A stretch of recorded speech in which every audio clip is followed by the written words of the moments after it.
గౌరవనీయులు ఆచార్య కోనారాంజీ గారు, ఈనాటి ముఖ్య అతిథి, భారతదేశానికి అనేక మంది ఉపరాష్ట్రపతులు పనిచేశారు.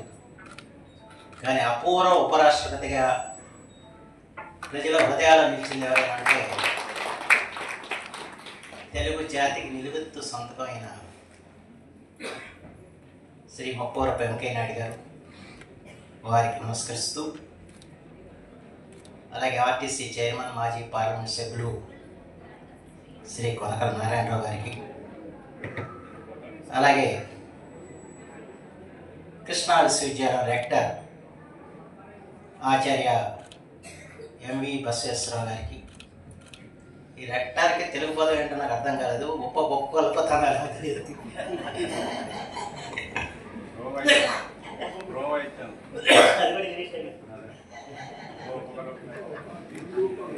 రిజిస్ట్రార్ ఆచార్య అన్న ఉష గారికి, అలాగే ఈరోజు ఈ కృష్ణా తరంగానికి సమన్వయకర్తగా ఉన్న ఆచార్య ఈ దిలీప్ గారికి, సహ సమన్వయకర్త డాక్టర్ ఆర్ విజయ్ కుమార్ గారికి,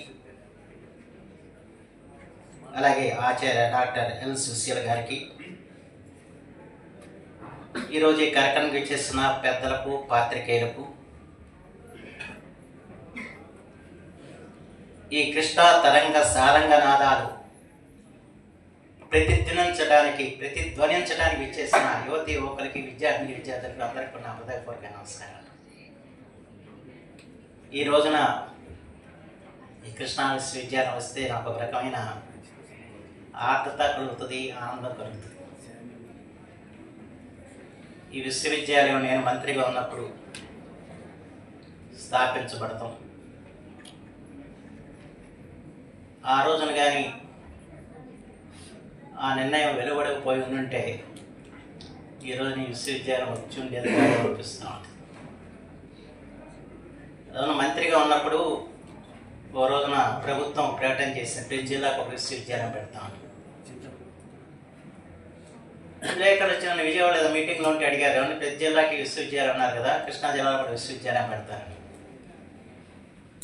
పెడతా ఉంటాయని చెప్పాను. ఆ తర్వాత ముఖ్యమంత్రి గారిని వెళ్ళి, సార్ మా జిల్లాకి విశ్వవిద్యాలయం కావాలి, దానికి ఒక భూమిక ఉంది. ఎందుకంటే స్వాతంత్రోద్యమంలో ఆంధ్ర జాతీయ కళాశాల తెలుగు నాట దేశభక్తుల్ని తయారు చేసిన కళాశాల. ఇద్దరు ముఖ్యమంత్రులు ఇక్కడి నుంచి వంద నుంచి చదువుకుని ముఖ్యమంత్రులు అయ్యారు. ఒకరు ఆంధ్ర జాతీయ కళాశాల డాక్టర్ బెజవాడ గోపాలరెడ్డి గారు, అలాగే నోబుల్ కళాశాలలో కాసు బ్రహ్మాందరెడ్డి గారు. అంటే ఆ రోజున ఆంధ్రదేశం నుంచి ఎవరైనా చదువుకోవాలంటే ఖచ్చితంగా బందరు నుంచి మాత్రమే చదువుకోవాలి. అలాంటి ఒక గొప్ప విద్యా కేంద్రంగా విలసిల్లిన ఈ మచిలీపట్నంలో ఖచ్చితంగా విశ్వవిద్యాలయం పెట్టాలని చెప్పి కోరటం జరిగింది. అలాగే అన్నారు. కానీ ఆ తర్వాత బడ్జెట్లో దానికి డబ్బులు కేటాయించకపోతే నేను వెళ్ళి ఇక్కడ పోర్టు శంకుస్థాపనకు వస్తామంటే వీళ్ళు అడిగారు, సార్ విశ్వవిద్యాలయం ఇస్తున్నారు, పోర్టు శంకుస్థాపనకు వస్తున్నారు కదా, మీరు శంకుస్థాపన చేస్తే బాగుంటుందని చెప్పి వెంటనే అప్పుడు ఉన్నత విద్యామండలి చైర్మన్ గారికి ఫోన్ చేస్తే బుద్ధప్రసాద్ అడుగుతున్నాడు, విశ్వవిద్యాలయం కూడా శంకుస్థాపన చేయాలని చెప్పి నేను చెప్పాను. అంటే ఆయన అన్నారు, సార్ బడ్జెట్లో నిధులు లేవండి, ఈ ఏడాది పెట్టలేదు అని చెప్పాను. సార్ ఆయన అన్నారు, లేదులే నిధుల సంగతి నేను చూసుకుంటాను, నువ్వు వెళ్ళిపోయి ఏర్పాటు చేసి శంకుస్థాపన చేయించు అన్నారు. అట్లా శంకుస్థాపన ఏర్పడి ఆ రోజు నా నిర్ణయం జరగకపోతే ఈరోజు విశ్వవిద్యాలయం చేశాను. అయితే ఆ తర్వాత ఇంకో సమస్య వచ్చింది.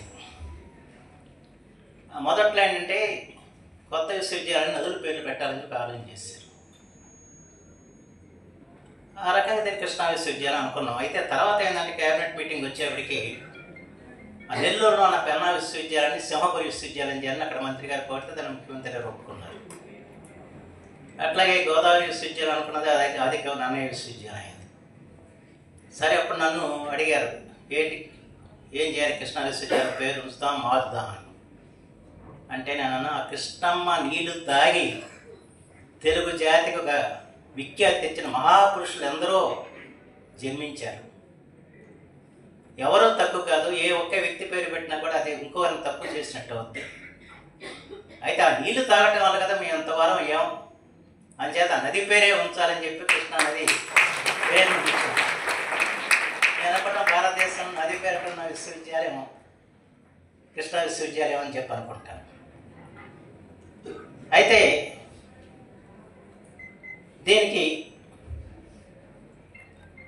ఈ రోజున కృష్ణా విశ్వవిద్యాలయ గీతం పాడారు మీరంతా కూడా. ఇంకా గీతం విన్న తర్వాత ఇక్కడ మాడాల్సింది ఏం లేదు.